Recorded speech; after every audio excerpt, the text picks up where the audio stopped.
Madagascar devrait plutôt remettre à la communauté de développement de l'Afrique australe un rapport des 4 premiers mois de mise en place du régime de la refondation, ainsi qu'un chronogramme des étapes à suivre et non une feuille de route pour la transition. C'est la précision faite ce vendredi par le président de la refondation, le colonel Mikhail Randjanirin, à Ivat, lors de la cérémonie de réception des aides humanitaires russes. Il évoque une erreur dans l'utilisation de l'expression feuille de route lorsqu'il a évoqué le sujet lors d'une réunion à Paris. Face à une crise persistante de l'apprentissage à Madagascar, un nouveau programme prévoit la formation de 228 000 enseignants entre 2025 et 2029. Il s'agit du programme intégré pour la transformation des apprentissages fondamentaux, PITAF, qui vise 4,7 millions d'élèves à travers la formation des enseignants du préscolaire au collège. L'UNICEF prévoit notamment de former près de 49 000 enseignants communautaires pour l'obtention du certificat d'aptitude pédagogique CAP, tandis que l'AFD accompagnera les encadreurs pédagogiques et que la Banque mondiale soutiendra la formation de 30 000 éducateurs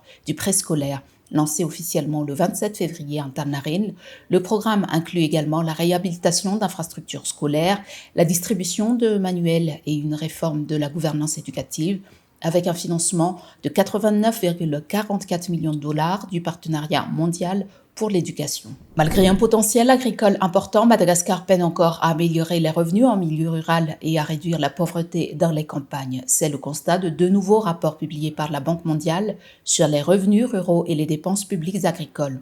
L'agriculture reste pourtant le pilier de l'économie nationale. Elle représente près de 30% du PIB, 40% des recettes d'exportation et emploie environ 70% de la population active. Mais près de 4 habitants ruraux sur 5 vivent encore sous le seuil de pauvreté. Les rapports pointent plusieurs freins, notamment l'état des routes rurales, l'accès limité au financement, l'insécurité foncière et la vulnérabilité au choc climatique. Pour la Banque mondiale, des investissements mieux ciblés dans l'irrigation, les infrastructures et l'accès au marché sont essentiels pour augmenter la productivité agricole et soutenir le développement du pays.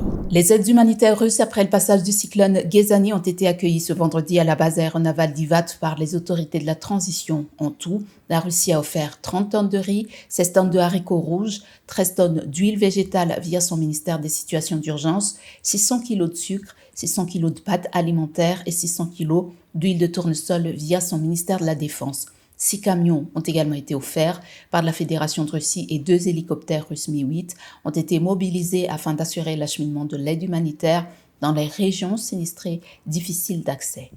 L'utilisation du Fonds européen en soutien aux priorités de développement de Madagascar a été au centre d'une rencontre au palais de Mazoarive entre le chef du gouvernement et le représentant de la délégation de l'Union européenne.